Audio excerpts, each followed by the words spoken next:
A real soldier would have made rank by now, my father said, swirling his bourbon. His words cut through the tension-filled dining room, finding their mark with practiced precision. My mother's eyes darted to her plate, avoiding the inevitable. Fallout. My siblings, Jake and Melissa, exchanged knowing glances. We were gathered at my parents' sprawling colonial home in Fairfield, Connecticut, for what was supposed to be a welcome home dinner. 4 years in the Army, including 18 months in Afghanistan, and this was my reception. Thinly veiled disappointment served alongside my mother's pot roast. She probably just pushed papers anyway, Jake added, the golden child who'd never left the safety of our hometown, but somehow managed our father's investment firm with unearned confidence. Women don't really see combat, right, Sophia?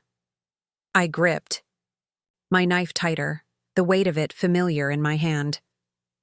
4 years of service, a Purple Heart hidden in my duffel upstairs, and nightmares that still woke me gasping for air.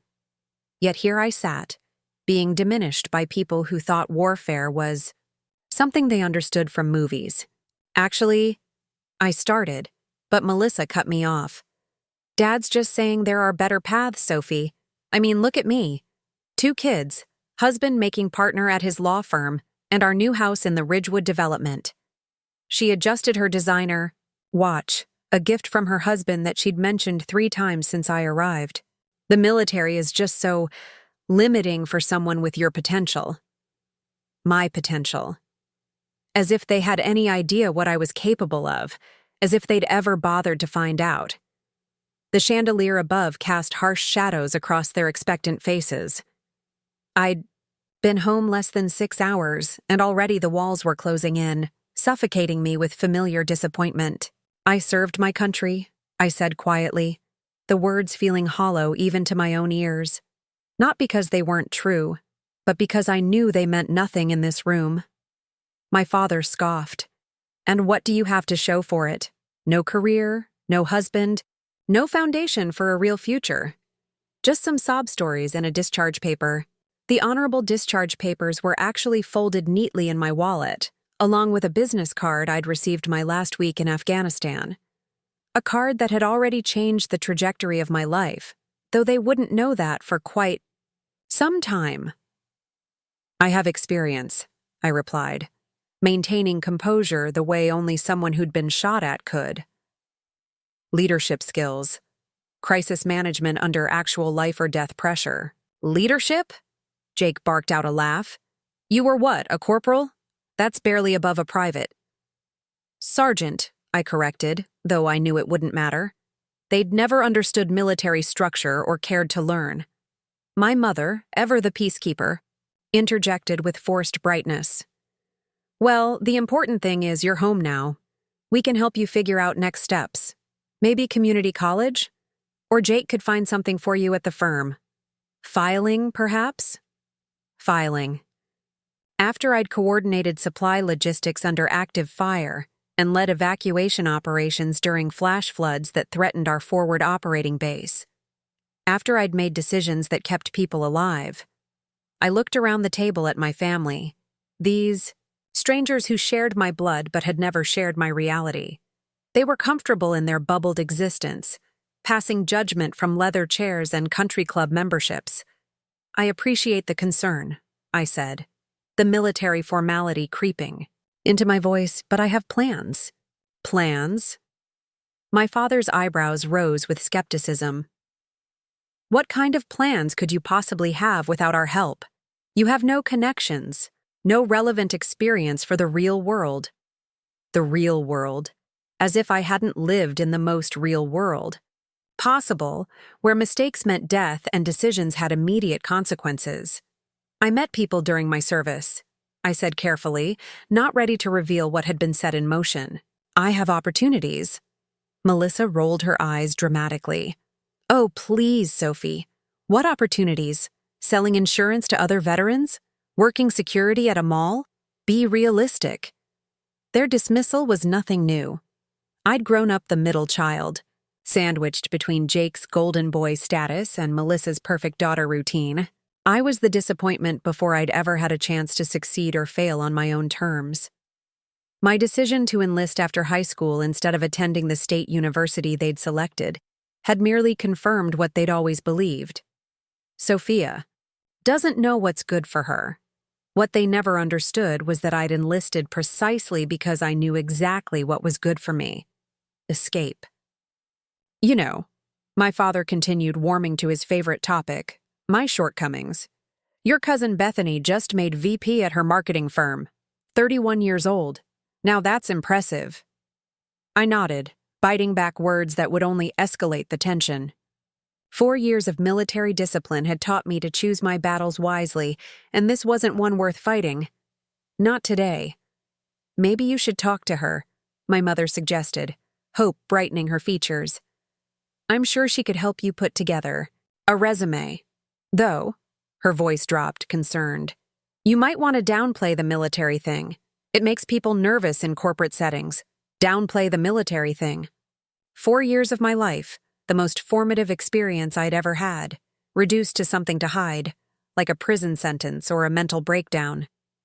I placed my napkin beside my half-eaten dinner and stood. I think I need some air.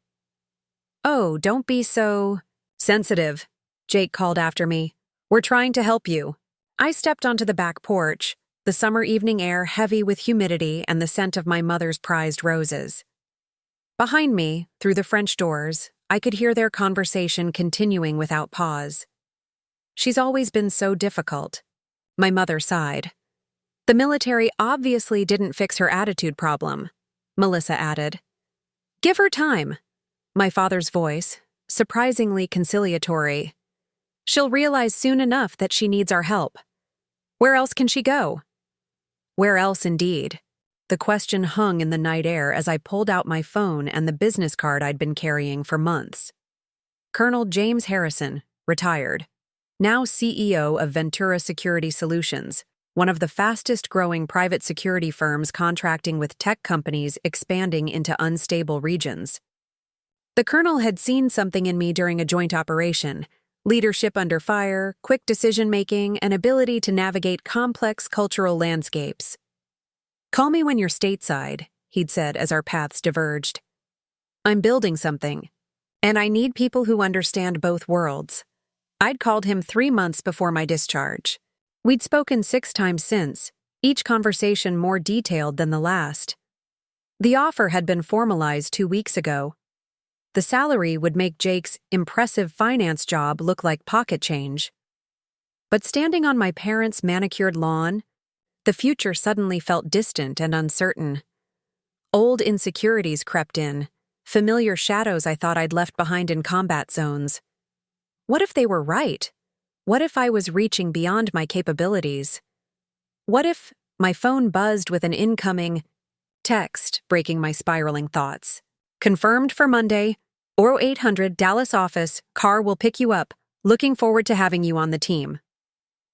Harrison. Reality snapped back into focus. I wasn't that insecure teenager anymore, desperate for approval from people who decided my worth before I'd even discovered it myself. I was Sergeant Sophia Reyes, decorated combat veteran with skills that commanded respect in the world that mattered to me. I texted back a simple confirmation, then stood straighter, breathing in the night air with new resolve. I had 72 hours before I needed to be in Dallas.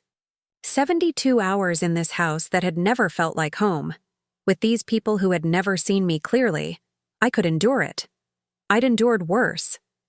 But as I turned to go back inside, prepared to sit through dessert and more thinly veiled criticism, a sudden wave of clarity washed over me. I didn't have to endure it. Not anymore.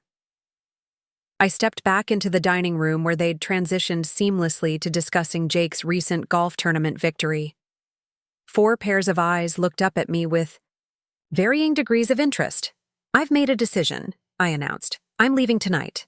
Don't be ridiculous, my mother said. Where would you go? All your things are here. My things are in my duffel bag, I corrected her. Everything that matters. My father's expression darkened. This is exactly the kind of impulsive behavior that's held you back, Sophia. You need stability, structure. The irony of him lecturing me about structure after I'd spent 4 years in the most structured environment possible wasn't lost on me. I appreciate your hospitality, I said formally, but I've got a ride coming in 30 minutes. I'll be staying with Amy. Amy had been my best friend since 3rd grade, the only person from home who'd written consistently during my deployment. This is ridiculous, Jake scoffed. Running away because you can't handle a little constructive criticism? I looked at him then, really looked at him, seeing the insecurity beneath his bravado for perhaps the first time. It's not running away when you're moving toward something better. And what exactly is better? My father demanded. Some minimum wage job with your high school dropout friend? I smiled then, not with warmth but with certainty. You'll see. It was the first time in my life I'd walked away from them on my terms. The first time I hadn't tried to explain or defend myself. The silence I left in my wake felt like its own kind of victory. Amy picked me up 30 minutes later, her beat-up Honda Civic, a stark contrast to the luxury vehicles in my parents' circular driveway. As we pulled away, I didn't look back at the house or the confused faces surely watching from behind pristine curtains. You okay? Amy asked, concern etched across her features. No, I admitted. But I will be. I didn't know then how prophetic those words would prove to be.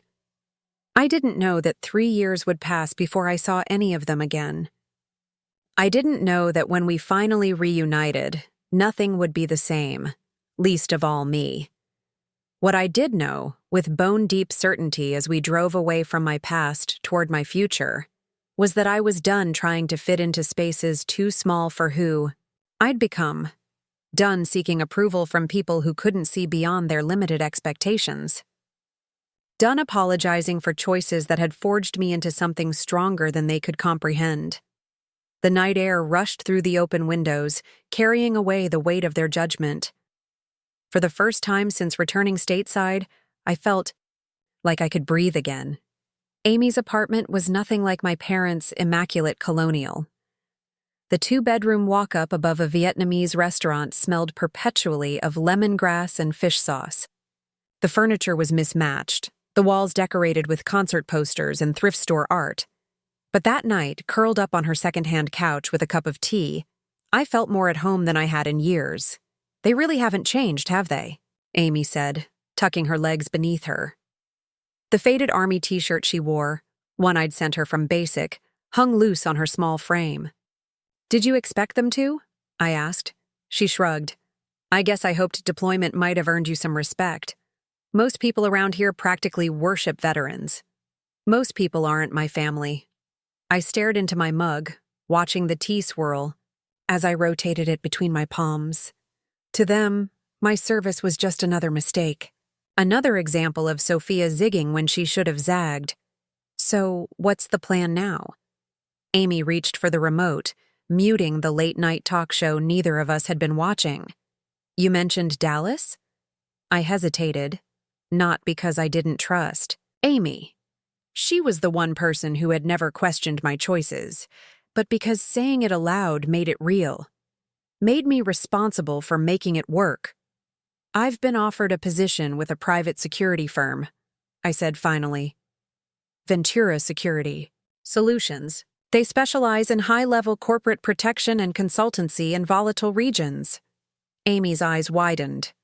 That sounds intense. It is. The CEO is a former Army colonel I worked with in Afghanistan.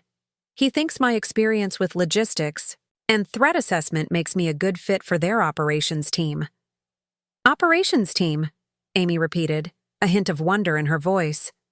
Look at you, Sergeant Badass. I smiled despite myself. It's entry-level technically, but the salary is substantial and there's room for advancement. Define substantial, Amy pressed. When I told her the figure, she nearly spilled her tea. Jesus, Sophie, that's more than both my parents make combined. I know. The number still didn't feel real to me either. More money than I'd ever imagined making, especially at 26. Have you told your family? I shook my head. What's the point? They'd find some way to dismiss it or claim credit. Or worse, suddenly decide I'm worth knowing again because of my paycheck. Amy studied me over the rim of her mug. So you're just going to, what? Disappear to Dallas without a word? Not disappear, just move forward. On my terms. The apartment fell quiet save for the hum of the window air conditioner fighting the summer heat. Outside, car horns and distant sirens created the soundtrack of the small downtown area. They don't deserve to know, I added, a hardness in my voice that hadn't been there before Afghanistan. They've made their opinion of me crystal clear. Why should I give them ammunition to tear down this opportunity too? Amy set her mug down. I get it, I do. But won't it bother you? Them thinking you're struggling when you're actually thriving? The question caught me off guard. Would it bother me? Part of me wanted to say no, that I'd moved beyond needing their approval or recognition. But another part, a smaller, quieter part that still remembered being the forgotten middle child, whispered yes. Maybe, I admitted. But it's not about spite. It's about peace. My peace. Amy nodded slowly. Fair enough. When do you leave? Monday morning. Early flight to Dallas. Then we've got the weekend to celebrate. She raised her mug in a toast. To Sergeant Sophia Reyes, badass extraordinaire, and her fancy new corporate gig. I clinked my mug against hers, grateful for this simple acceptance. No questions about whether I was qualified, no subtle suggestions that I might be reaching too high. Just faith that I knew what I was doing. That night, lying on Amy's pull-out couch, I stared at the ceiling and thought about transformation. About caterpillars and cocoons and metamorphosis. About how sometimes you have to completely dissolve before you can become something new. The military had been my cocoon. 4 years of structure and discipline and fear and camaraderie that broke me down and rebuilt me stronger. Now it was time to emerge, to test these new wings in the world my family thought they understood better than I did. I fell asleep with the ghost of a smile on my face, picturing their expressions if they could see what was coming. Not in spite, but in quiet certainty. The next morning I woke to sunlight streaming through Amy's thin curtains and the smell of coffee brewing. My phone showed 3 missed calls and 7 text messages, all from my mother and Melissa. None from my father or Jake. Typical. I scrolled through the texts without opening them. Sophia, this is childish behavior. Mom is worried sick. Where are you staying? At least let us know you're safe. Dad says if you're not back by dinner, don't bother coming back at all. He doesn't mean that. Please call. The concern felt performative, their worry more about my disobedience than my well-being. I silenced the phone and set it aside. They knew I was with Amy. They knew I was safe.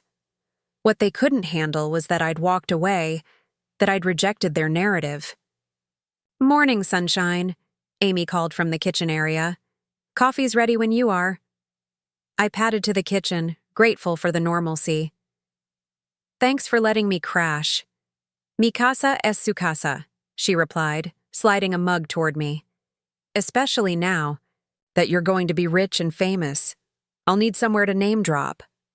I laughed, the sound rusty in my throat. When was the last time I genuinely laughed? Not in the barracks, where humor ran dark and cynical. Certainly not in my parents' home, where every word felt weighted and measured. I'm not going to be famous. Rich, then, Amy insisted. Which means you're buying breakfast. There's a new place down the street with avocado toast that costs more than my hourly wage. Deal. We spent the day in comfortable companionship, navigating the familiar streets of our hometown.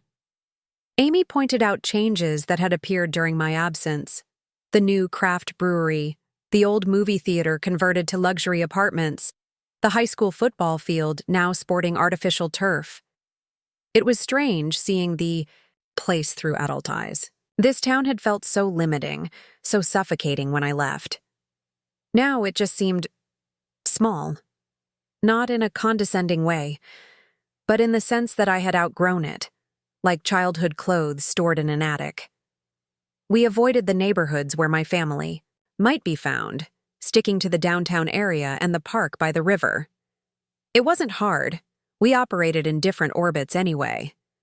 My parents' country club set rarely ventured into the common areas of town unless absolutely necessary. "What will you miss most?" Amy asked as we sat on a bench overlooking the water, ice cream cones melting in the summer heat. I considered the question. "You," I said honestly, "but not much else. Maybe the familiarity, knowing exactly where everything is without needing GPS. Not even your family?" Her voice was careful, neutral. The idea of family, maybe. The one we're all supposed to have. Supportive. Proud. Accepting. Not the reality of mine. Amy nodded, understanding without needing further explanation. She'd witnessed enough holiday disasters and tense gatherings over the years to know exactly what I meant. "They might surprise you someday," she offered. Maybe. I didn't believe it, but it seemed cruel to dismiss the possibility entirely. That evening, my phone rang again. My mother's number. After letting it go to voicemail twice, I finally answered on the third attempt. "Sophia?" Her voice was tight with what could have been worry or anger. "Where are you?" "I told you. I'm with Amy. Your father is furious. He says you're being disrespectful after everything we've done for you." I closed my eyes, counting my breaths the way I'd learned to do before pulling a trigger. 1, 2, 3. "What exactly have you done for me, Mom?" The question hung between us, painful in its simplicity. "We are your family," she replied, as if that answered everything. "We want what's best for you." "No. You want what's easiest for you. There's a difference." "That's not fair, Sophia, isn't it?" I kept my voice level, refusing to give her the emotional outburst she was waiting for. "When was the last time any of you asked what I wanted? What I needed? What makes me happy?" The silence that followed was answer enough. "I'm leaving Monday," I said. "I have a job lined up in Dallas." "What kind of job?" Suspicion colored her tone. "A good one. With a future." "This is very sudden. Your father thinks—" "I don't care what Dad thinks," I interrupted, surprising us both. "Not anymore." Another silence, this one shocked. "I'll be in touch when I'm settled," I added, softening slightly. "But I need space right now." "Space," she echoed, the word foreign in her mouth. "I see." But she didn't see. Not really. She couldn't conceptualize a version of me that existed independently of their expectations and disappointments. None of them could. "Take care, Mom." I ended the call before she could respond, before she could pull me back into the familiar patterns of guilt and obligation. Amy watched me from the kitchenette where she was heating frozen pizza. "You okay?" I nodded, surprised to find it was true. "Yeah, I am." That night, I unpacked my duffel bag for the first time since arriving home. At the bottom, wrapped in a t-shirt, was my purple heart. I'd never shown it to my family. They knew I'd been injured, a minor incident I'd downplayed in my rare phone calls home. But not that I'd earned this recognition. Not that I'd been clearing a village when the IED detonated, or that I'd continued leading my squad despite shrapnel wounds that would leave scars across my left side. I held the medal in my palm, feeling its weight, physical and symbolic. This was the real me. Not the disappointment they saw at their dinner table, but the soldier who had earned this through blood and courage. Come Monday, I would pack it away again, not in shame, but in private reverence for what it represented, the past that had forged me, the strength that would carry me forward, the silent determination to become something more than they could ever imagine. The weekend passed in a blur of last-minute preparations and quiet moments with Amy. Before I knew it, Monday morning arrived with the harsh buzz of my alarm at 4:30 a.m. The car Colonel Harrison had arranged, a sleek black SUV with tinted windows, would be arriving at 5:15 to take me to the airport. As I zipped my duffel closed, Amy appeared in the doorway, hair mussed from sleep but eyes alert. "You weren't going to leave without saying goodbye, were you?" she asked, leaning against the doorframe. "Of course not," I replied, though part of me had considered slipping out while she slept. Not because I didn't want to say goodbye, but because goodbyes had become complicated for me. In Afghanistan, too many goodbyes had been permanent. Amy crossed the room and wrapped me in a fierce hug. "You're going to be amazing," she whispered. "And when you're running that company in 5 years, I expect VIP treatment." I laughed against her shoulder. "Deal." We pulled apart as headlights swept across the apartment windows. "The SUV was early. That's my ride," I said unnecessarily. Amy nodded, eyes suddenly bright with unshed tears. "Go be a badass, Sergeant Reyes." I shouldered my duffel, took one last look around the apartment that had been my safe harbor, and walked toward my future, without glancing back. The driver, a professionally expressionless man in a dark suit, took my bag and held the door for me. As we pulled away from Amy's building, I resisted the urge to look up at her window, to wave one final time. Instead, I faced forward, eyes on the road ahead. It wasn't until we passed the turnoff to my parents' neighborhood that a thought struck me. They didn't know I was leaving town. Not really. My mother knew I had a job in Dallas, but not when I was going or how to reach me there. For all they knew, I might still be at Amy's, sulking until I inevitably crawled back to them for help. The realization brought a curious sense of lightness. For the first time in my life, I was completely untethered from their expectations. Free to reinvent myself without their voice in my ear telling me why I would fail. As the SUV merged onto the highway, memories began to surface, unbidden and sharp, not of Afghanistan or the military, but of growing up as the invisible middle child. Moments that had shaped me, moments that explained why cutting ties felt more like liberation than loss. I was 8 when I first understood that achievement in our house was measured on a curve, and mine would always fall short. I'd won a school, science fair with a project on renewable energy, a working model of a hydroelectric dam that my teacher had called remarkably sophisticated. I'd waited all afternoon to tell my parents, bouncing with excitement when their car pulled into the driveway. "Mom, Dad, I won the science fair," I'd announced, medal clutched in my small hand. My mother had glanced at me, distracted. "That's nice, honey, but Jake has big news too. He made the travel baseball team." Just like that, my achievement was sidelined. The evening became about Jake's athletic prowess, calls to grandparents to share his news, a special dessert to celebrate his selection. My medal ended up on my desk, noticed by no one but me. I was 12 when Melissa, 2 years my senior, was accepted into the prestigious Young Leaders program at school. For weeks, the house buzzed with excitement.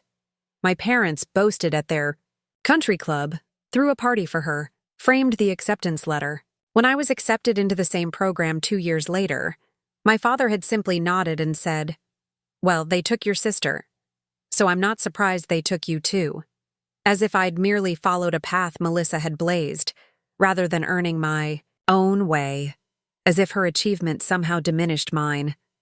By 14, I'd developed a peculiar invisibility. I learned to move through the house unnoticed, to keep achievements and disappointments alike to myself. I stopped expecting congratulations or comfort. Instead, I built a private world of personal victories and silent resilience.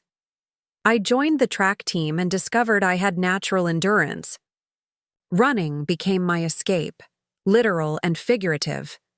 Miles of quiet solitude where no one compared me to Jake's sprinter speed or Melissa's cheerleading grace. Just me, my breath, and the rhythm of my feet on pavement. My coach noticed what my family didn't: that I never quit, never complained, pushed through pain with grim determination. "You've got grit, Reyes," he told me after I'd completed a grueling practice despite a twisted ankle.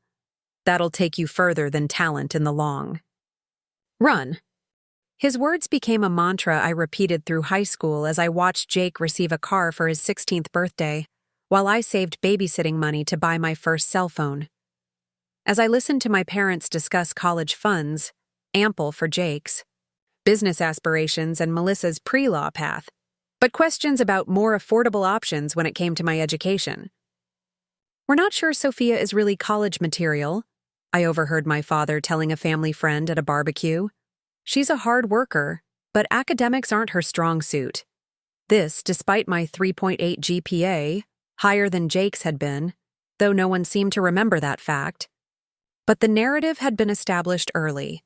Jake was the brilliant son, Melissa the accomplished daughter, and I was the other one, the unremarkable one, the one they'd somehow failed to instill with proper ambition.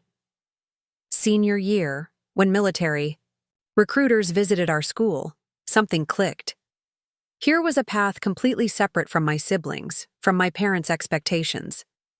A place where effort was rewarded directly, where comparison to others wasn't the measure of success, but rather one's ability to meet established standards. The structure appealed to me, the clarity of purpose, the promise of belonging to something larger than myself. When I brought home enlistment materials, the explosion was nuclear.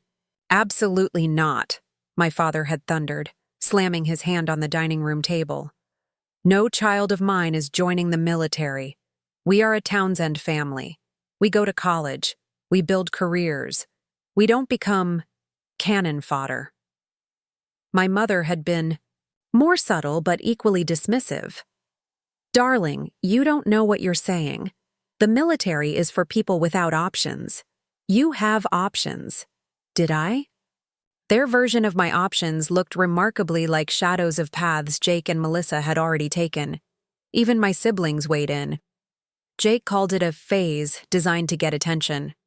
Melissa suggested therapy instead, as if the desire to serve one's country indicated mental instability. None of them asked why. None of them wondered what I might find in military service that had been missing in our home. None of them considered that I might actually excel in that environment. I enlisted the day after graduation. My parents refused to attend the ceremony, calling it emotional blackmail. Jake was too busy with his summer internship. Only Melissa showed up, uncomfortable in the recruitment office, whispering that it wasn't too late to change my mind. But it was too late. Not for the obvious reasons, but because, for the first time in my life, I'd made a decision solely for myself. I'd chosen a path based on my own desires rather than their expectations, and the freedom of that choice was intoxicating. The night before I left for basic training, my father tried one last tactic. "If you go through with this," he said, voice cold with finality, "don't expect our support, financially or otherwise." It was meant to be the ultimate threat. Instead, it felt like permission to cut the last tether holding me to their approval. "Don't," I'd replied simply, and I hadn't. Through 4 years of service, I'd managed on my own. When others received care packages and letters from home, I had Amy's faithful correspondence and occasionally Melissa's dutiful holiday cards. When fellow soldiers went home on leave to heroes' welcomes, I stayed on base or visited battle buddies' families who welcomed me as one of their own. I created a new family in the Army, one built on mutual respect and shared hardship rather than blood and obligation. My squad members knew me, really knew me, in ways my biological family never had. They saw my strength, my quick thinking under pressure, my loyalty. They trusted me with their lives, while my parents hadn't even trusted me with my own decisions. Now, as the SUV approached the airport in the pre-dawn darkness, I felt the weight of those memories begin to lift. The life waiting for me in Dallas had nothing to do with being a Townsend. It had everything to do with being Sergeant Sophia Reyes, the woman I'd become when no one from my past was watching. The driver pulled up to the terminal and retrieved my duffel from the trunk. "Ms. Reyes," he said with a respectful nod. "Colonel Harrison arranged for expedited check-in. Someone will meet you inside." I thanked him and entered the airport, where a smartly dressed woman holding a tablet waited just past the automatic doors. "Sergeant Reyes?" she confirmed, extending her hand. "I'm Caroline Lewis, Colonel Harrison's executive assistant. We're delighted to have you joining the team." The formality, the respect implicit in her use of my rank, it struck a chord somewhere deep in my chest. This was how it began, a new chapter where my service wasn't something to downplay or apologize for, but the very reason I'd been selected. As Caroline escorted me through security via a private screening area and toward a first-class lounge I never have accessed on my own, I allowed myself one backward glance.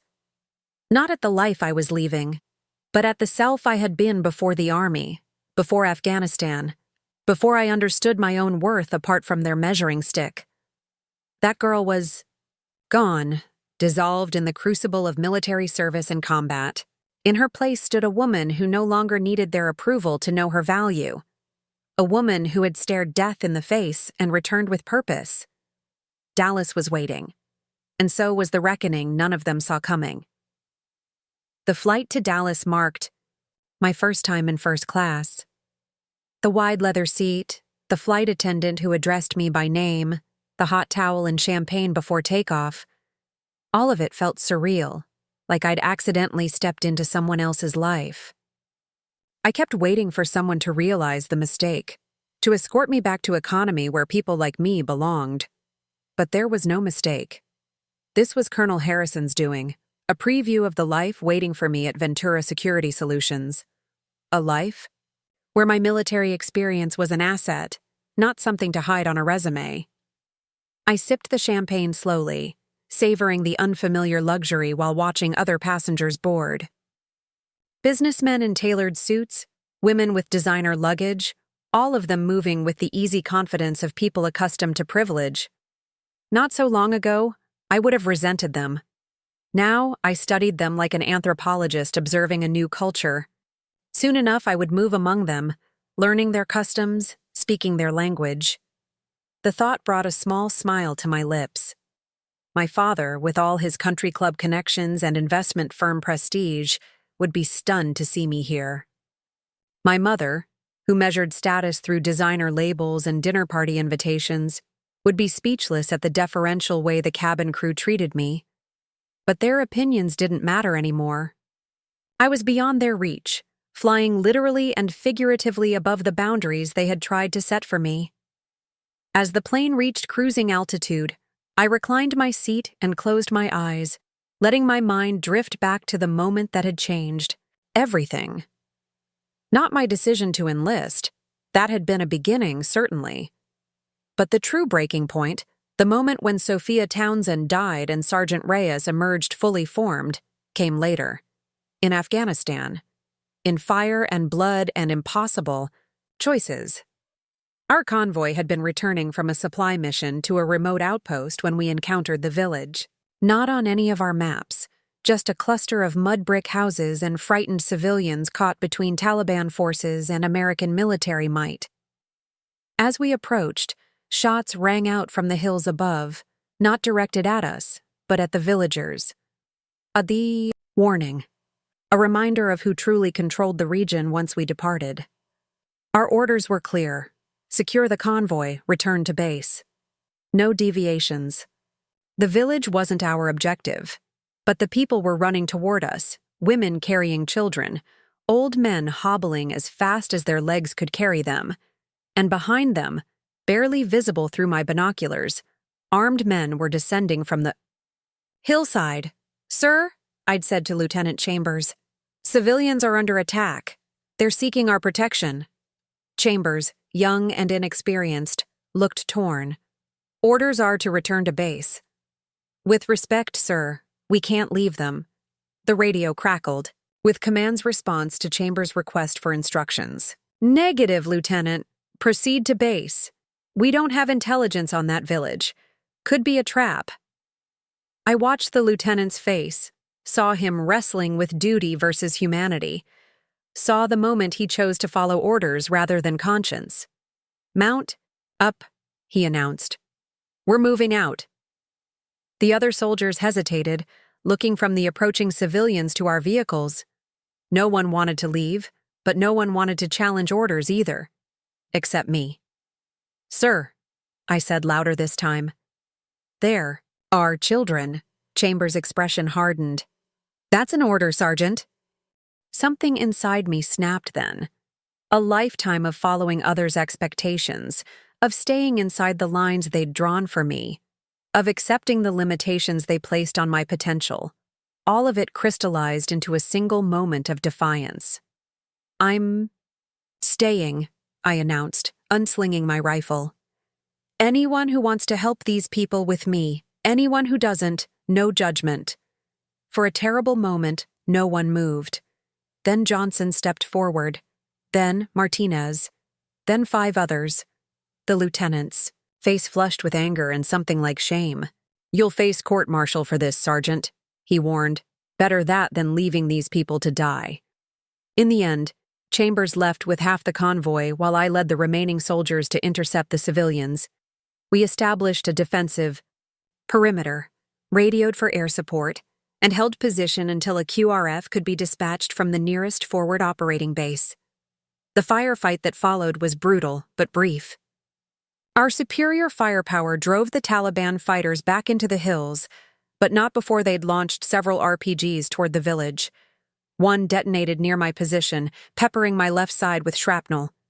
I continued directing my team despite the pain, blood soaking my uniform as I helped coordinate the evacuation of the wounded. When reinforcements finally arrived, I refused to be evacuated until every civilian was secured. It was only after I finally collapsed from blood loss that I learned the truth. The village had been providing intelligence to coalition forces. The attack was retribution. By defying orders and protecting those people, we hadn't just saved innocent lives, we'd preserved a vital intelligence network. Instead of a court-martial, I received a Purple Heart and a commendation for exceptional leadership under fire. Lieutenant Chambers was quietly reassigned, and Colonel Harrison, who reviewed the incident as part of regional intelligence operations, made a note in his personal files about a sergeant who could make ethical decisions under pressure, a quality more valuable than blind obedience. 3. Months later, as I recovered in a military hospital, Harrison visited me. He sat beside my bed, no ceremony or fanfare, and spoke frankly about what he'd observed in my service record. The military needs soldiers who follow orders, he said. But the private sector, the work I'm building toward, needs something rarer. Leaders who know when to break rules for the right reasons. That conversation planted the seed that would eventually grow into my future at Ventura. A future born from the moment I finally stopped accepting external limitations and started trusting my own judgment. The plane hit a pocket of turbulence, jolting me from my memories. The flight attendant appeared, offering water or another beverage. I declined politely, still unused to being served, to being treated as someone worthy of attention. My phone held no new messages. No texts from my parents demanding to know where I was. No calls from siblings curious about my sudden departure. Their silence confirmed what I already knew. They expected me to fail, to crawl back eventually with apologies and renewed compliance. Part of me wondered if they even noticed I was truly gone. In our family dynamic, my absence created minimal disruption. Jake would continue being the golden son, Melissa the perfect daughter. The space I'd occupied, the perpetual disappointment, the cautionary tale, required no maintenance. But as Dallas appeared on the horizon, gleaming skyscrapers catching the morning sun, I felt a curious sense of gratitude for their dismissal. Without it, I might never have joined the army, never found my strength in Afghanistan's dust and danger, never caught Colonel Harrison's attention. Their rejection had been the push I needed to find my true worth. The plane touched down smoothly, taxiing toward the terminal, where I knew another car would be waiting. Another step in this surreal journey from forgotten middle child to valued security professional. Caroline met me at the gate, efficiency personified in her tailored blazer and practical heels. "I trust your flight was comfortable, Sergeant Reyes." "Very, thank you. And please, call me Sophia." She smiled, a quick professional curve of lips. "The Colonel is eager to meet with you. He's arranged a brief orientation today, then you'll have the weekend to settle into your new apartment before formal training begins on Monday." Apartment. Another detail handled without my input. Another sign that I was valued enough for such considerations. I followed Caroline through the airport, hyper-aware of how different this arrival was from my return from Afghanistan just days earlier. No awkward family pickup, no immediate criticism thinly veiled as concern. Just respect and clear expectations. A sleek company car delivered us to a gleaming office tower in downtown Dallas. The Ventura logo, a stylized shield in brushed metal, adorned the lobby, understated but unmistakable. Security personnel nodded respectfully as Caroline led me to a private elevator that required both keycard and fingerprint authentication. Woof. "Colonel believes in proper security protocols," Caroline explained as the elevator ascended swiftly to the executive floor. "You'll receive your own credentials this afternoon." Colonel Harrison's office reflected the man himself, commanding without ostentation. Large windows offered a panoramic view of the Dallas skyline, but the furniture was functional rather than showy. Military achievements hung alongside advanced degrees and photographs with global business leaders. Harrison himself rose from behind his desk when we entered, still fit despite being in his 50s, with salt and pepper hair cropped in the same military cut he'd worn in Afghanistan. "Sergeant Reyes," he said, extending his hand. "Welcome to Ventura." His grip was firm, his gaze direct, assessing, but not unkind. This was the man who'd seen potential in me when my own family saw only disappointment. The man who'd offered a future when my past seemed to define me. "Thank you for the opportunity, sir." "James, please. We're not in the military anymore." He gestured toward a seating area near the windows. "I imagine you have questions." For the next hour, Harrison outlined his vision for Ventura and my role within it. The company provided specialized security solutions for technology firms expanding into politically unstable regions, risk assessment, personnel protection, logistics planning, and crisis management. My initial position would involve analyzing potential security threats for client operations, with fieldwork as I proved myself. "Your experience with that village situation is exactly why you're here," he explained. "You demonstrated both tactical competence and ethical judgment. Too many in our industry have one without the other." As he spoke, I felt something unfamiliar. Bloom in my chest, pride without reservation. Not pride tinged with defiance, as it had been in the Army when I succeeded despite my family's expectations of failure. Just pure, uncomplicated pride in being recognized for my true capabilities. "Any concerns?" Harrison asked, concluding his overview. I hesitated, then decided on honesty. "Just one, sir. James. I'm not sure I belong in this world." I gestured toward the floor-to-ceiling windows, the luxury and power they represented. "My background isn't exactly elite." Harrison's expression softened slightly. "None of ours were. I grew up on a dairy farm in Wisconsin. My COO was raised by a single mother in Compton. Our head of international operations is a refugee from Kosovo." He leaned forward, voice dropping. "This isn't about pedigree, Sergeant. It's about performance under pressure. It's about integrity when no one's watching. It's about making the right call when there's no right answer." He stood, signaling the end of our meeting. "The past only matters if you let it define your future. Take the weekend to process. Monday, we start fresh.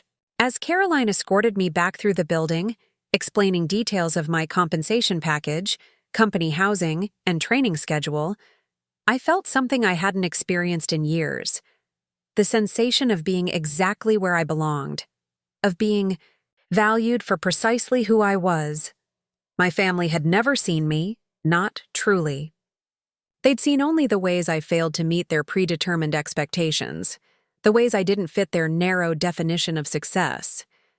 But here, in this gleaming tower far from their influence, I'd found recognition, not despite my military service or my blue-collar sensibilities, but because of them. Every hardship, every dismissal, every moment of invisibility in my childhood had forged qualities that were now considered assets. The breaking point in Afghanistan hadn't broken me after all. It had finally irrevocably set me free. The company apartment exceeded every expectation. Located in an upscale high-rise in downtown Dallas, the one-bedroom unit featured floor-to-ceiling windows, modern furnishings, and amenities I'd only seen in magazines. The kitchen gleamed with stainless steel appliances. The bathroom boasted a rainfall shower and deep-soaking tub. The bedroom held a king-size bed that made me feel almost childlike in its vastness. "This is all mine?" I asked Caroline as she handed me the electronic key fob. "Standard accommodations for executive track employees," she replied, as if it were perfectly normal to provide housing worth more than my parents' mortgage payment. "There's a welcome package on the counter with neighborhood information, building amenities, and your orientation schedule. Your credentials are inside as well." She pointed out features of the apartment with brisk efficiency, then prepared to leave. At the door, she paused. "The Colonel sees great potential in you, Sergeant Reyes. That's not something he says lightly." After she left, I stood in the center of the living room, turning slowly to take it all in. The view of Dallas stretched before me, a concrete and glass landscape so different from the dusty mountains of Afghanistan or the manicured suburbs of my hometown. New territory, unexplored possibilities. I ran my fingers along the smooth countertops, tested the softness of the couch, opened and closed cabinets stocked with dishes and glasses. It felt like playing house, like somewhere an adult would appear to reclaim the space that couldn't possibly belong to me.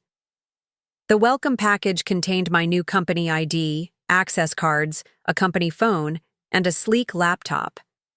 Beneath these lay a credit card with my name embossed on the surface and an envelope containing a check for my signing bonus, a sum that made me blink twice to ensure I wasn't misreading the zeros.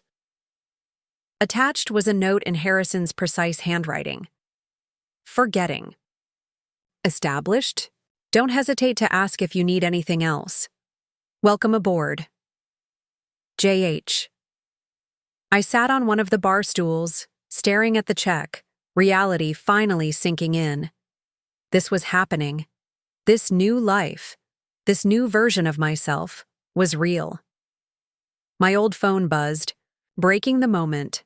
A text from Amy. "Landed yet? How's Dallas? Is everything as fancy as you hoped?" I smiled, reaching for the company phone. "Fancier. I'll call you tonight with details." Before tucking the old phone away, I checked for messages. From my family. Nothing. Not a single text asking if I'd arrived safely. Not one call to see how the new job was going. Their silence spoke volumes about their expectations. They were waiting for failure, for surrender, for confirmation that I couldn't succeed without them. It fueled something inside me, a quiet determination, to prove them wrong. Not out of spite, but because I finally understood my own worth. That first weekend in Dallas, I explored my new home. The company apartment building featured a rooftop pool, a state-of-the-art fitness center, and a concierge who greeted me by name, benefits I would have considered unattainable luxuries just days before. I bought new clothes for work, professional, attire in sharp contrast to my limited military wardrobe. I set up my new apartment with small touches, plants for the windowsills, a coffee table book about Afghanistan's landscapes, a framed photograph of my squad. Little anchors to remind myself of the journey that had brought me here. On Sunday evening, I video called Amy from my new company laptop. "Holy shit," she exclaimed as I gave her a virtual tour of the apartment. "This place is insane. You're basically living in a 5-star hotel." "I know. I keep thinking someone's going to knock on the door and tell me there's been a mistake." "No mistake, Sergeant Badass. You earned this." She leaned closer to her camera. "Have you told your family yet about all this?" I shook my head. "No point.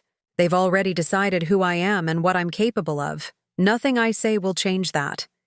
"But this would change it. This would show them—" "I don't need to show them anything," I interrupted, surprising myself with the conviction in my voice. "I don't need their approval anymore." Amy studied me through the screen. "Damn, Sophie. The army really did change. You—" "Afghanistan changed me," I corrected gently. "Watching people die changes your perspective on what matters." We talked a while longer, avoiding the topic of my family, focusing instead on my new job and Amy's recent promotion at the graphic design firm where she worked. When we said goodbye, I felt the distance between us, not just physical miles, but life experiences that had sent us in different directions. Monday morning arrived with a clarity of purpose I hadn't felt since my first day of basic training. I dressed in one of my new outfits, charcoal slacks, a crisp white button-down, and a tailored blazer that cost more than an entire month's pay in the Army. Professional, polished, prepared. The orientation was comprehensive. Morning sessions covered company history, security protocols, and client confidentiality requirements. Afternoon training focused on Ventura's proprietary threat assessment systems and regional analysis frameworks. By evening, my head spun with new information, but beneath the intellectual overload ran a current of excitement. This work mattered. It would save lives, just as my decision in that Afghan village had saved lives. Harrison checked in briefly. During the afternoon break, his presence commanding immediate attention from everyone in the room. "How are you settling in?" he asked, drawing me aside from the other new hires. "Well, sir, it's a lot to absorb, but I'm catching on quickly." He nodded, unsurprised.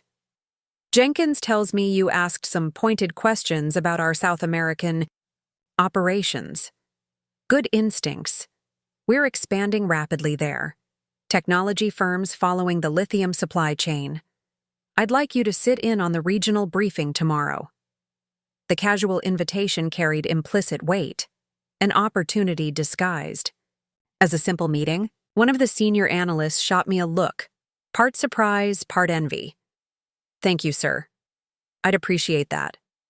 "James," he corrected with the ghost of a smile. "And it's not a favor. It's strategic placement of resources." With that, he was gone, leaving me to field curious glances from my new colleagues. That evening, as I reviewed training materials in my apartment, I realized I hadn't thought about my family all day. Their voices, critical, dismissive, constantly measuring, had grown quieter with each mile between us. In their place came new voices: Harrison's confidence, Caroline's respect, my colleagues' professional curiosity. I was building something here, not just a career, but an identity untethered from the limitations my family had placed upon me. An identity founded on my abilities rather than their expectations. The secret journey that had begun in Afghanistan's dust was continuing in Dallas's gleaming towers, and no one from my past had any idea how far I would go. 6 months passed in a blur of 12-hour days, international conference calls, and intensive training.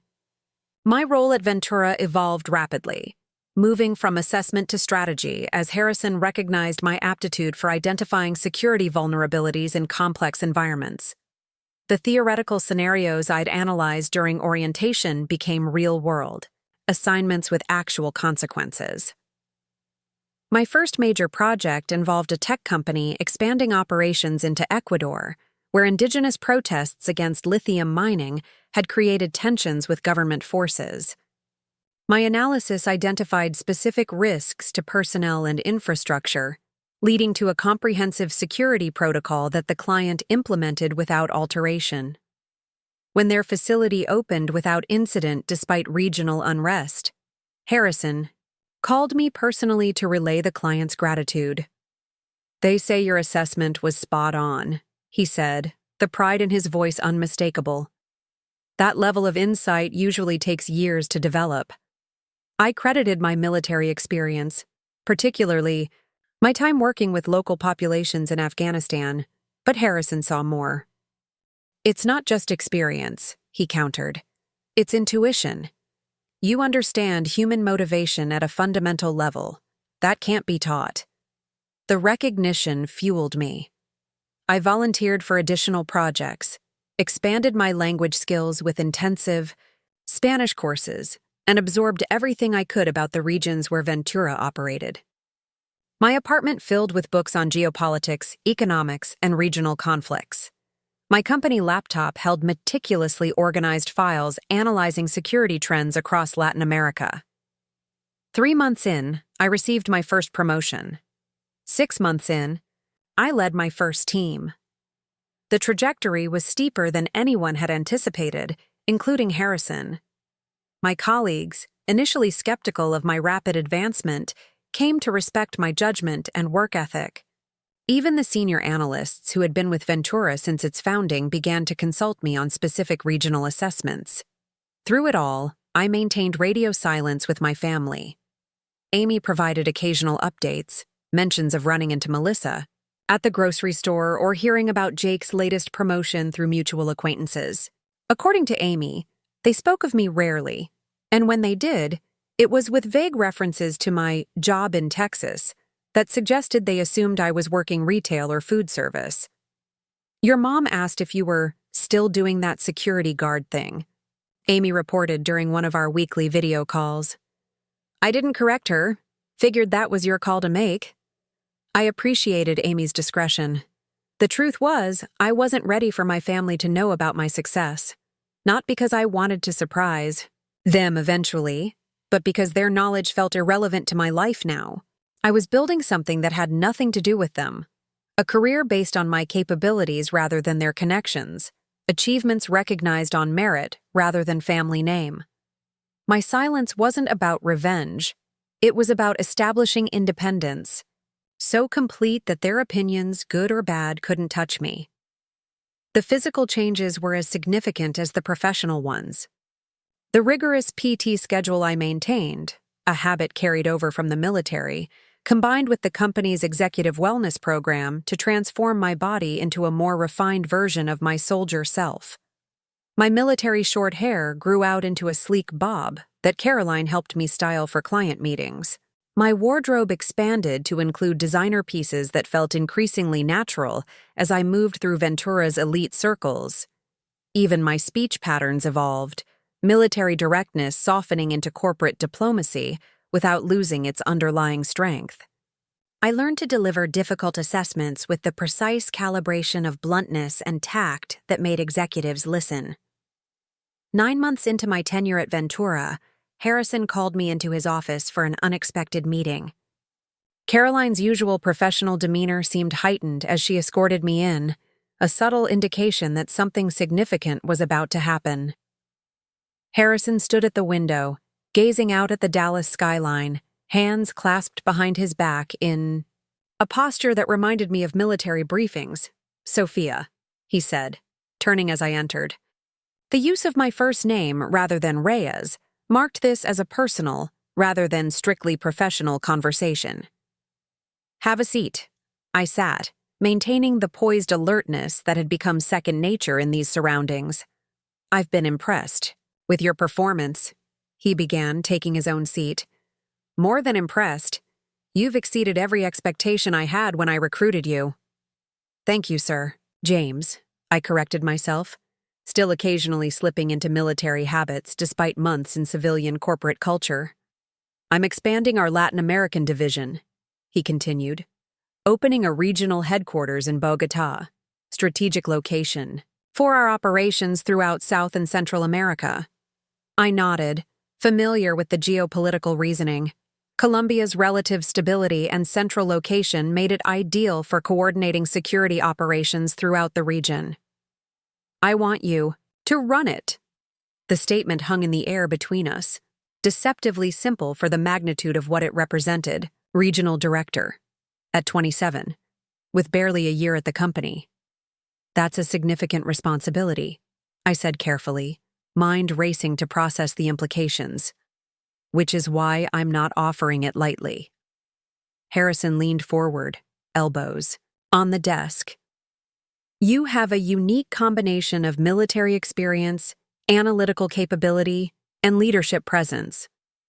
The clients respect you, the team follows you, and you've demonstrated judgment I can trust. The validation, from someone whose opinion I genuinely valued, sent a warm current through my chest. Not the desperate gratitude I might have felt a year ago, but the quiet satisfaction of recognition rightfully earned. There's a catch, Harrison added. I need you on the ground in 2 weeks. The Lima situation is escalating, and our tech clients are getting nervous about regional stability. We need to establish presence quickly. 2 weeks. Barely enough time to process the promotion, let alone prepare for an international move. Yet the challenge energized rather than daunted me. I'll be ready, I assured him. Harrison smiled, the expression transforming his usually stoic features. I knew you would be. He slid a folder across the desk. Compensation package, relocation details, and your new team roster. I've assigned Martinez as your deputy. He has family connections in the region that will be valuable. The rest of the staffing decisions are yours. The folder contained a contract with a salary figure that momentarily stole my breath. 6 times my army pay, more than double my current Ventura compensation. More than Jake likely made at my father's firm, despite his Ivy League degree and family connections, but it wasn't the money that made me sign without hesitation. It was the opportunity to build something from the ground up, to apply everything I'd learned in the military and at Ventura, to create a security operation that protected lives while enabling innovation. I left Harrison's office with my mind already racing through preparations. The company would handle the logistics of my move, but 1,000 details required personal attention. International banking arrangements, power of attorney for my U.S. affairs, language refreshers for my somewhat rusty Spanish. That evening in D.C., my apartment, as I sorted items to keep, store, or discard, my old phone rang with a number I hadn't seen in months. My mother. I stared at the screen, thumb hovering over the answer button. Coincidental timing, this call arriving on the day of my promotion. As if some cosmic force wanted to juxtapose my past and future at this precise moment of transformation. After 4 rings, I declined the call. Whatever she wanted could wait. My new life was accelerating, and I had no intention of looking backward. The voicemail she left went unheard as I packed away the last visible remnants of Sergeant Reyes, making room for Regional Director Sophia Townsend to fully emerge. Bogotá greeted me with thin mountain air and perpetual spring temperatures that reminded me, strangely enough, of early mornings in Afghanistan. The similarities ended there. Instead of a barracks, I moved into a company-provided apartment in the exclusive Chico neighborhood, with views of the Andes that stole my breath each morning. Instead of combat gear, I wore tailored suits to meetings with government officials and tech executives. Instead of a squad, I led a team of security professionals drawn from military and intelligence backgrounds across 3 continents. The work consumed me entirely. Building Ventura's Latin American headquarters meant 18-hour days, 7-day weeks, and a constant juggling of time zones as I coordinated with Dallas, Silicon Valley, and local operations throughout the region. Sleep became a luxury, meals often consisting of whatever could be eaten during conference calls. My former military discipline served me well during those first frantic months. When others faltered under pressure, I maintained focus. When tensions flared between team members from different backgrounds, I mediated with the calm authority I'd developed leading soldiers in combat zones. When local officials needed reassurance about our intentions, I drew on my experience with Afghan village elders to build rapport based on mutual respect rather than financial leverage. 3 months after our official launch, Ventura Latin America secured its first major independent contract, protection for a quantum computing research facility in rural Chile. The client had been skeptical of our relatively new regional presence, but Harrison had arranged for me to make the pitch personally. "They need to see who's running the operation," he'd said during our prep call. "Let them look you in the eye, assess your capability. The rest will follow." He was right.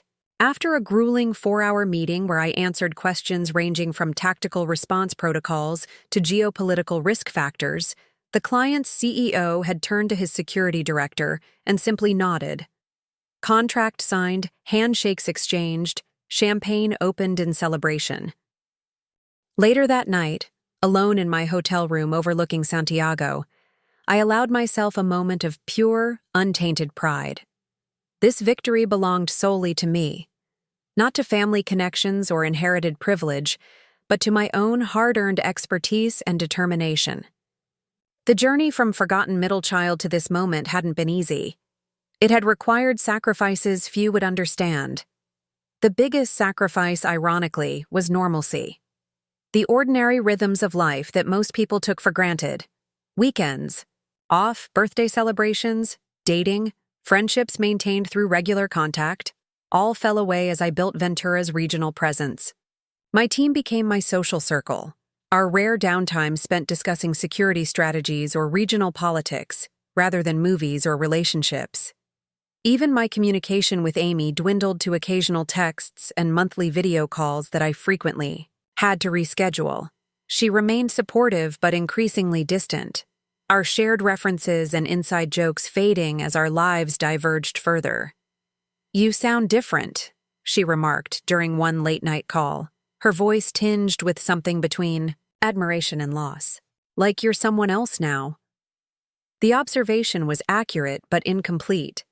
I wasn't someone else. I was more fully myself than I'd ever been allowed to be before. The distance from my family, from my hometown, from the limiting expectations that had defined my early life had allowed me to expand into the person I was meant to become. That expansion came with a price. The rare moments of quiet brought uncomfortable recognition of my isolation. Success without anyone to share it with carried a particular emptiness I hadn't anticipated. But whenever that emptiness threatened to engulf me, I reminded myself of the alternative, a life spent seeking approval from people who had decided my worth before I had the chance to prove it. When Harrison visited the Bogotá office 6 months after our opening, his assessment was characteristically direct. "You've built something remarkable here," he said as we toured the facility. "Better than I anticipated, and I had high expectations." His praise meant more than any family approval ever had, because it was based on observable results rather than emotional obligation. Harrison recognized my value because I had demonstrated it consistently, not because blood ties demanded acknowledgement. The visit concluded with dinner at one of Bogotá's finest restaurants, where Harrison revealed the next phase of Ventura's expansion. "We're establishing a European headquarters," he explained, wine glass held thoughtfully between his fingers. "Frankfurt, strategic location, strong infrastructure, access to both Eastern and Western European markets." I nodded, seeing the logic, immediately. Smart choice. Their data protection laws give us credibility with privacy-conscious clients, too. Exactly. His expression shifted, becoming more measured. "I'd like you to consult on the setup. Not permanently. Your work here is too valuable to interrupt, but periodically over the next quarter. Help them avoid the pitfalls you've navigated so successfully." The request represented another milestone, recognition that my expertise now extended beyond regional operations to company-wide strategic development. I was no longer just implementing Harrison's vision, I was helping shape it. "Of course," I agreed. "I can restructure some of my responsibilities here." Martinez is ready to take on more leadership. Harrison smiled slightly. You've built a strong team. That's the mark of real leadership. Developing people who can function in your absence. The Frankfurt consultation expanded my responsibilities and visibility within Ventura's global structure. Quarterly leadership meetings brought me back to Dallas regularly, where I presented our regional successes and contributed to company-wide strategic planning. Each return to headquarters reinforced how far I'd come from that first uncertain day when I'd wondered if I belonged in such surroundings. Now, executives sought my opinion. Board members knew my name. Clients requested me specifically for high-level security consultations. My military background, once something my family had suggested I downplay, became my strongest professional asset, complemented by the corporate polish I'd acquired at Ventura. By the 18-month mark of my Latin American posting, our regional operation had tripled in size and quintupled in revenue. My personal compensation reflected this success, with bonuses that transformed my financial reality from comfortable to wealthy. I moved to a larger apartment in an even more exclusive neighborhood. My wardrobe expanded to include custom-tailored suits and designer accessories that no longer felt like costumes but simply appropriate attire for my position. For the first time, I purchased art, not reproductions, but original works by Colombian artists that spoke to me on some visceral level. The material trappings of success mattered less to me than what they represented. Freedom. Freedom from financial insecurity. Freedom from dependence on others' approval. Freedom to create my own definition of achievement rather than measuring myself against arbitrary standards established by my family. Throughout this transformation, I maintained my silence. With the Townsends, my mother's occasional voicemails went unreturned. Christmas cards remained unopened. Birthday texts received no response. It wasn't spite that motivated this continued distance, but a kind of self-preservation. I was building something too important, too fragile in its early stages, to risk exposure to their particular brand of dismissal. Amy, still my tenuous connection to home, reported that they'd developed their own narrative about my absence. According to family rumor, I was working security at a shopping mall in Dallas, too ashamed of my menial position to maintain contact. Jake reportedly joked at family gatherings that I was probably checking shoplifters' receipts and feeling important. Their assumption might have wounded me once. Now it merely confirmed the wisdom of my distance. The gap between their perception and my reality had grown too vast to bridge with casual conversation or holiday visits. Eventually, I knew there would be a reckoning. Eventually, worlds would collide. But when that moment came, I would meet it from a position of unassailable strength, firmly established in an identity they could neither diminish nor claim credit for creating.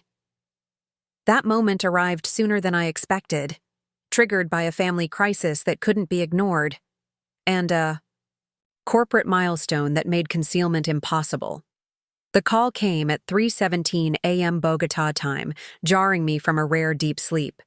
Amy's name on my phone screen sent immediate concern through my body. She never called at odd hours unless something was wrong.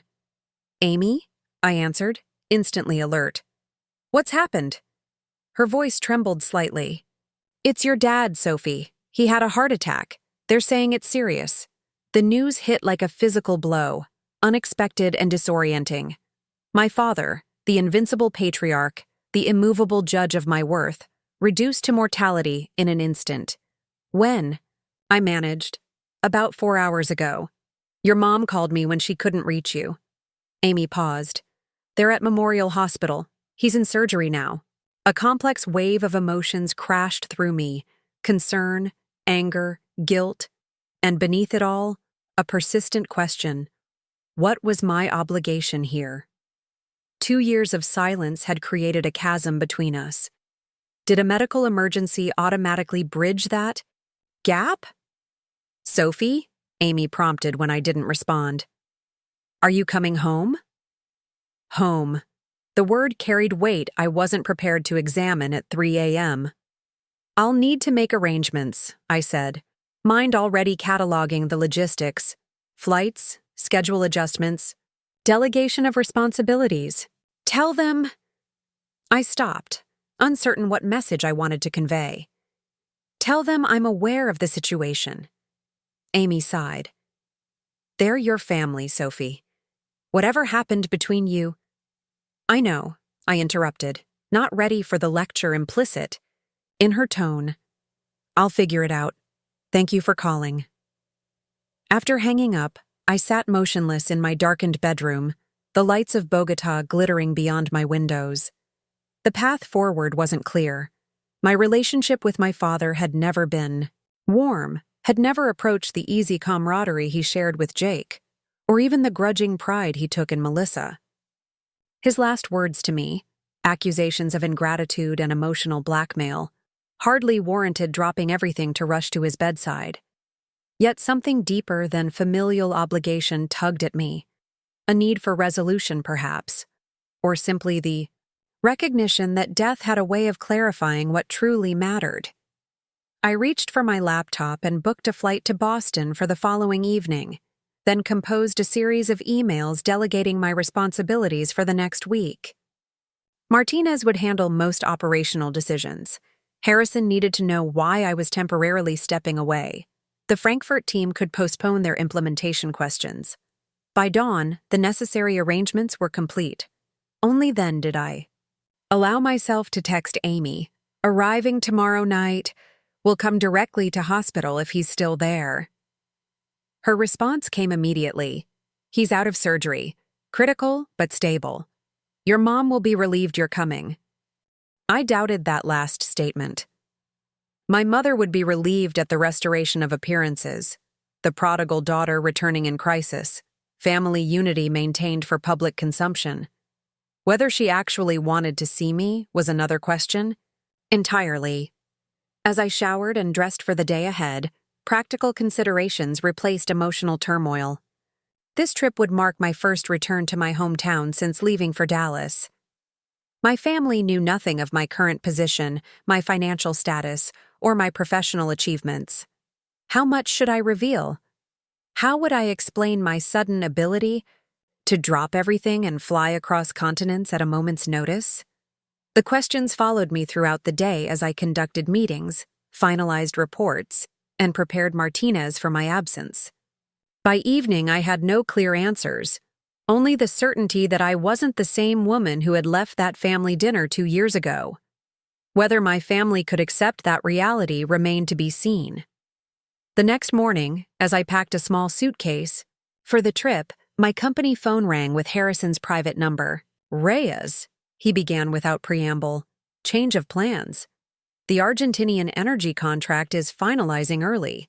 They want to sign before their fiscal quarter ends, which means next week." My heart sank. The timing couldn't be worse. "Sir, with my father's condition—" "I'm aware of your family situation," he interrupted, voice softening slightly. "I'm not asking you to cancel your trip. I'm adjusting it." He explained rapidly. The signing would take place in New York, not Buenos Aires as originally planned. The company jet was already scheduled to fly executives from Dallas to the ceremony. It's making a stop in Bogotá to collect you and your team's final contract revisions. From there, direct to New York. The timing works with your family emergency. You'll be in the Northeast already. Relief flooded through me. "Thank you, sir. I appreciate the accommodation." "Not accommodation," Harrison corrected. "Necessity. This contract has your fingerprints all over it. The security protocols, the risk assessments, the client specifically. Praised your work in the final negotiation. You should be there when it's formalized." His words registered through the fog of my personal concerns.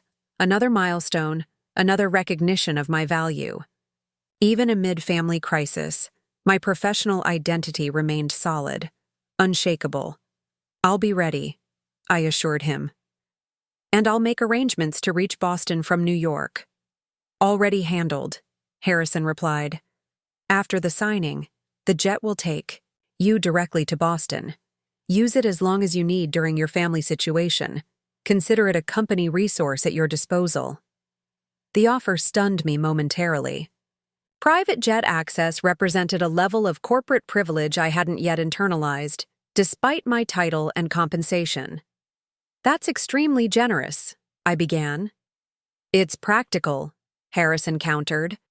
You've built our most successful regional operation, from the ground up. Your time is valuable to this company.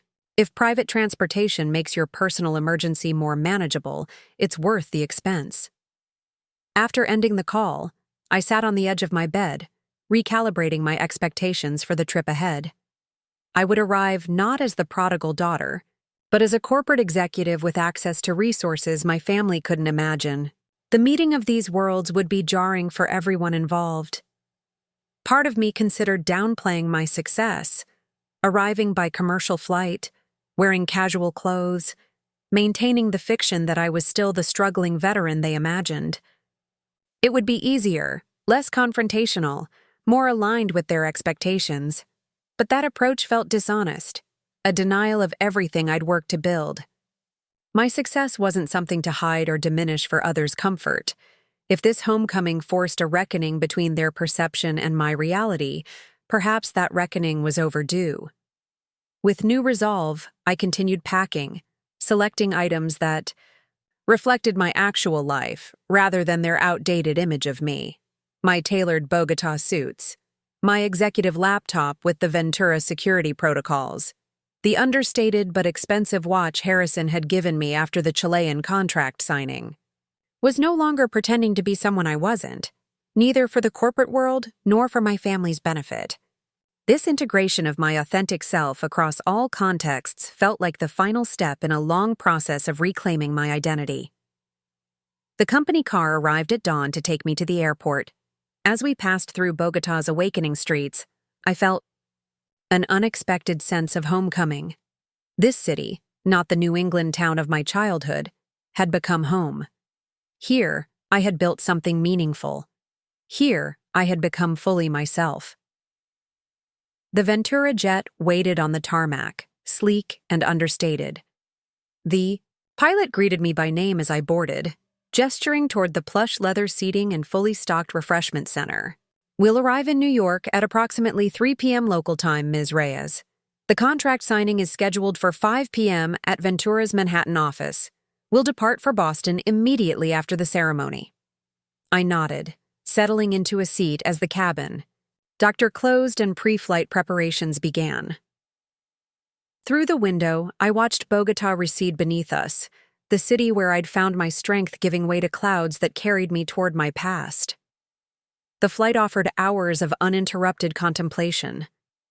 As we cruised northward, I considered what this reunion might reveal, not about my family, but about myself. How much of their power over me remained? How much of my self-worth still hinged on their validation? By the time we touched down in New York, I had reached a state of calm determination. I wasn't returning to seek approval or to prove anything. I was simply acknowledging a family obligation while remaining firmly grounded in the person I had become. The contract signing proceeded smoothly, the Argentinian executives impressed by Ventura's security protocols for their new lithium processing facility. Harrison introduced me as the architect of our Latin American operations, a description that would have seemed impossible just 2 years earlier. As champagne circulated and handshakes were exchanged, I received a text from Amy. Dad's condition. Improving. Moved out of ICU. Families gathered at the hospital. When do you arrive? I typed my response carefully. En route soon. Should be there tonight. What I didn't mention was how I would arrive. Not as the daughter they remembered. Not as the disappointment they expected. But as someone they had never truly known. Someone who had finally, completely, become herself. The hospital came into view as we circled for landing at the small executive airport outside my hometown. Memorial Hospital's distinctive H-shaped building was lit against the darkening evening sky, a beacon of both dread and necessity. We touched down at 8:17 p.m., the private jet's wheels kissing the tarmac with barely a bump. "We'll be standing by for your return, Ms. Reyes," the pilot informed me as the cabin door opened. "Just let us know your schedule when it firms up." A sleek black Escalade waited on the tarmac, arranged by Harrison's ever-efficient staff. The driver, a former military man judging by his posture and haircut, greeted me with professional courtesy. "Straight to Memorial Hospital, ma'am?" "Yes," I confirmed, settling into the leather back seat. The main entrance. As we drove through familiar streets, I found myself cataloging changes. A new shopping center where an old drive-in had stood, upscale apartments replacing the dilapidated bowling alley, a trendy coffee shop in the former hardware store. The town had evolved in my absence, just as I had. My phone buzzed with a text from Amy. "They're all in the 4th floor waiting room. Your dad's sleeping. Where are you?" "Almost there," I replied, not elaborating on my mode of transportation. The Thai hospital loomed larger as we approached, its illuminated windows containing countless private dramas. Births, deaths, diagnoses that altered life trajectories in an instant. Somewhere in that concrete and glass structure, my father lay recovering from the reminder of his mortality. Somewhere in those waiting rooms, my family sat maintaining their vigil, unaware of the person about to walk through their door. "Should I wait, ma'am?" the driver asked as we pulled up to the entrance. I considered the question. Having an exit strategy was tempting, but it felt like a safety net I no longer needed. "No, thank you. I'll make my own arrangements when I'm ready to leave." The hospital's antiseptic smell hit me as I entered, that universal scent of illness managed by medicine and industrial cleaning products. I moved through the lobby with purpose, bypassing the information desk, heading directly for the elevators. My reflection in the polished doors showed a woman even I barely recognized sometimes. Confident posture, tailored suit still crisp despite hours of travel, hair styled in the sleek bob that had become my signature in corporate settings. The elevator ascended smoothly to the 4th floor, the cardiac care unit. Following signs toward the waiting area, I mentally prepared for the reunion ahead. No script seemed adequate. No greeting could possibly bridge 2 years of silence and the massive divergence of our life paths. I rounded the final corner, and there they were, the tableau exactly as I had imagined. My mother perched on the edge of an uncomfortable vinyl chair, perfect posture even in crisis, scrolling through her phone with manicured fingers.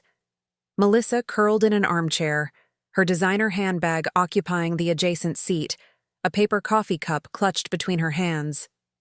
Jake paced near the window, his expensive suit jacket discarded on a chair, shirt sleeves rolled up in a practiced display of stress. Amy spotted me first, her eyes widening as she took in my appearance.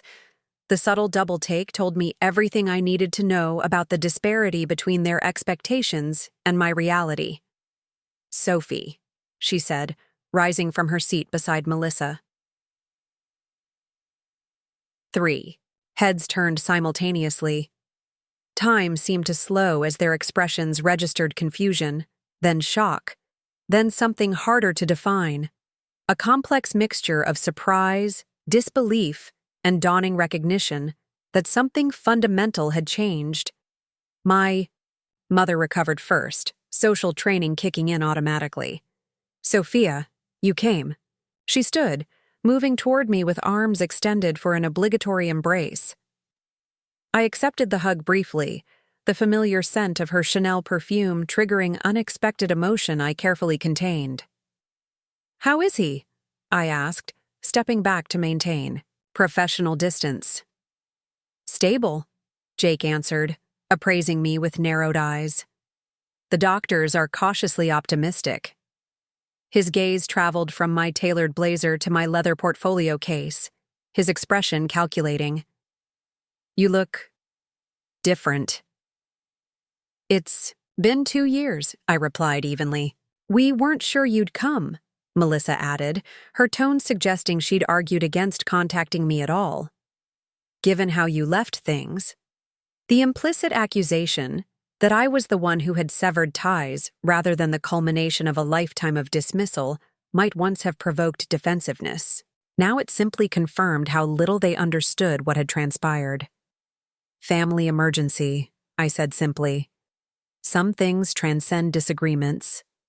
My mother's eyes hadn't left my appearance, the quality of my clothing, the subtle but unmistakable signs of prosperity. "You've changed your hair," she observed, reaching as always for the superficial rather than the substantive. Among other things, I set my portfolio on a side table, removing my blazer to reveal a silk blouse that cost more than most people's monthly car payments. "How long has Dad been out of ICU?" "Since this morning," Jake replied, still studying me with suspicious curiosity. "Where exactly are you living now? Mom said something about Texas?" "I'm based in Bogotá," I answered. "Colombia." The revelation landed like a stone in still water, ripples of confusion spreading across their faces. "Colombia?" my mother repeated, as if I'd said Mars. "What on earth are you doing there? Is it safe?" The question, so loaded with assumptions and ignorance, nearly made me smile. "I run Ventura Security Solutions Latin American operations. We provide security services for technology companies expanding into developing markets." Silence followed. Complete stunned silence. Even Amy, who knew I had a good position but not the specifics, looked taken aback. Jake recovered first, skepticism evident in his voice. "You're saying you run a company division in South America?" "I built it from the ground up," I confirmed. 2 years ago, Ventura recruited me based on my military experience. I started in Dallas, then established our regional headquarters in Bogotá 18 months ago. "A security company," my mother repeated slowly.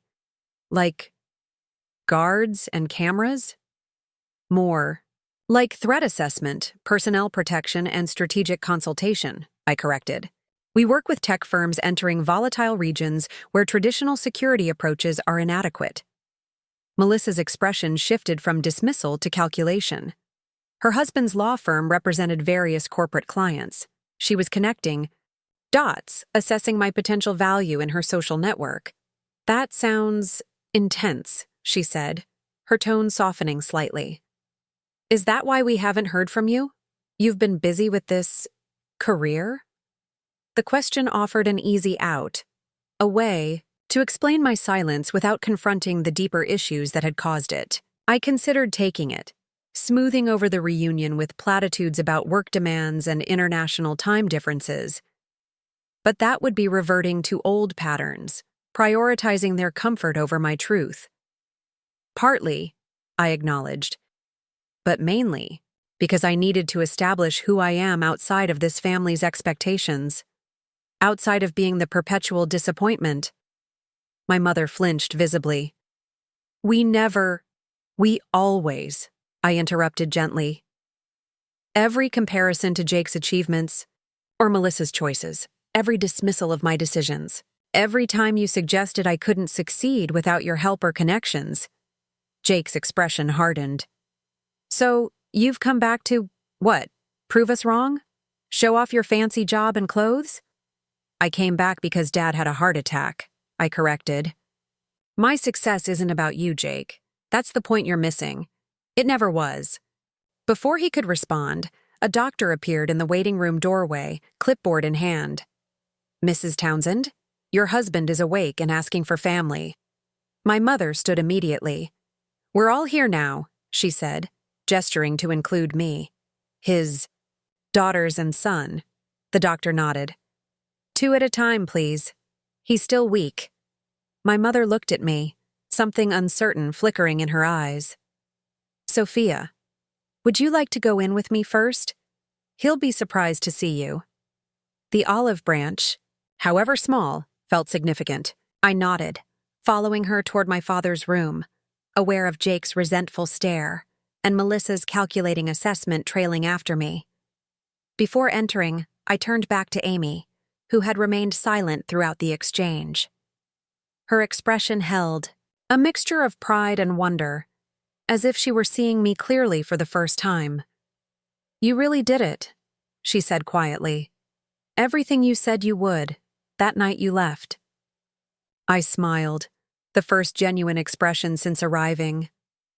I really did.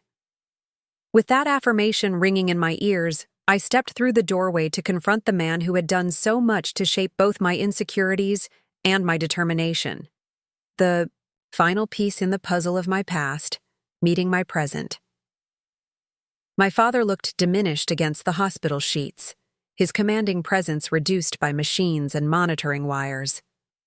The man who had loomed so large in my childhood memories now appeared frail, his skin pale and papery, his breathing labored despite the oxygen tube.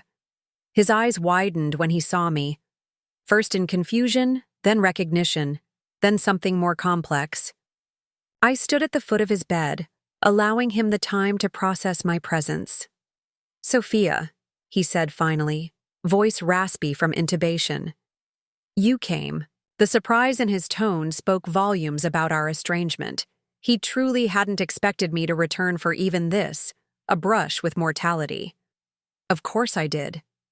I moved closer, standing beside my mother. He studied me with the sharp assessment that had always made me feel like I was being found wanting. But this time something was different. The power dynamic had shifted imperceptibly. You look successful, he said, reaching for a word that seemed to surprise even him. My mother glanced between us nervously. Sophia has been in South America, she offered, as if providing essential context. Running some sort of security operation. Regional Director for Ventura Security Solutions, I clarified, meeting my father's gaze directly. We provide specialized security services to technology companies operating in volatile markets. A flicker of something, respect, disbelief, crossed his features. Ventura, he repeated. Harrison's outfit? The question surprised me. Yes. Colonel James Harrison. You know of him? My father attempted a dismissive gesture that his weakened state rendered more vulnerable than intended. Investment circles. They took significant venture capital about 3 years ago, expanding aggressively in emerging markets. Of course, he would know the business angle rather than the security specialization. Financial metrics were the only measures that truly mattered in his world. They're projected to go public next quarter, I said, the information slipping out before I could consider its impact. The Latin American division has exceeded growth. Targets by 137% since I established it. The statement wasn't meant as a boast, simply fact. But the effect on my father was immediate. His expression sharpened, reassessing me through the lens he understood best. Financial achievement. You established it? He questioned, the emphasis revealing his doubt. From the ground up, 18 months ago. I maintained eye contact, neither challenging nor apologetic. We now secure 17 major technology installations across 8 countries. My mother interjected, clearly uncomfortable with the direction of the conversation. Sophia just flew in from New York, some sort of business meeting. Isn't that lovely that she could come right away? My father ignored her attempt to change the subject. New York? Contract signing, a major energy project in Argentina. I paused, then added the detail that would translate my accomplishment into terms he would truly understand. 9-figure security implementation. The monitors beside his bed registered a slight increase in heart rate. In his world, numbers of that magnitude commanded automatic respect. I watched his mental recalibration happening in real time. The daughter he had dismissed as directionless now spoke the language of high-level corporate dealings. I see, he said finally, the simple phrase carrying the weight of revelation. An uncomfortable silence fell, broken only by the rhythmic beeping of medical equipment. My mother fidgeted with her wedding ring, a nervous habit from childhood memories. The doctor says you should make a full recovery, I offered, steering toward safer territory. With lifestyle modifications, he grimaced. Diet and exercise, as I... If I have time for that nonsense. You'll make time, I replied, surprising myself with the authority in my voice. Or there won't be any time left to make. My father blinked, unused to direct challenge, especially from me. But instead of the dismissal I had expected, he gave a small nod. Directness. That's new, he observed. Not new, I corrected. Just not something you were accustomed to hearing from me. Another recalibration. Another adjustment to the shifting landscape between us. The woman standing before him was not the daughter who had left that family dinner 2 years ago. The recognition of this fact seemed to exhaust him, his eyelids growing heavy. You should rest, my mother said, placing her hand on his. We can talk more tomorrow. He nodded, eyes already closing, but his fingers caught my wrist as I turned to leave. Sophia, he murmured, you'll be here? When I wake up? The question contained a vulnerability I'd never heard from him before. A request rather than a demand. Yes, I promised. I'll be here. 3 days later, the moment I had unconsciously been preparing for finally arrived. My father was being discharged, and the entire family gathered at the hospital entrance while a nurse reviewed his care instructions. The company jet waited at the airport to take me back to my life in Bogotá. As the hospital doors slid open, sunlight illuminated our little group. My father in a wheelchair as per protocol, my mother hovering nervously beside him, Jake and Melissa flanking them protectively. Your car is here, the nurse announced, pointing to the family's Mercedes SUV. Actually, I said, stepping forward, I've arranged alternative transportation, more comfortable for Dad's recovery. On cue, the Ventura Escalade pulled up, driver exiting to open the doors. Behind it, visible through the hospital's circular drive, waited the sleek helicopter that would transfer us directly to the airport. What is this? Jake demanded, face flushing with the familiar competitiveness I recognized from childhood. My ride back to the airport, I explained calmly. I thought Dad might appreciate avoiding traffic on his first day out. My father looked from the luxury vehicles to me, understanding dawning in his eyes. This wasn't about showing off wealth. It was about using my resources to provide genuine care, something they had never expected from the daughter they'd underestimated. I would appreciate that, he said quietly, a simple acknowledgement that carried the weight of years of dismissal. As the driver helped him into the Escalade, my mother touched my arm. When will we see you again? The question held no demand, only genuine inquiry. I'm not sure, I answered honestly. But next time, it won't take a heart attack. Walking toward the helicopter, I felt their eyes following me, not with judgment or dismissal, but with a new recognition. The silent storm they had never noticed had grown into something undeniable, something they could no longer ignore or diminish. I had arrived as the daughter they remembered. I was leaving as the woman I had become, and that made all the difference. If you enjoyed this story, please subscribe to my channel for more inspirational content about overcoming adversity and finding your true worth. New videos every week that will help you recognize your own potential and build the confidence to pursue your dreams. Hit that subscribe button now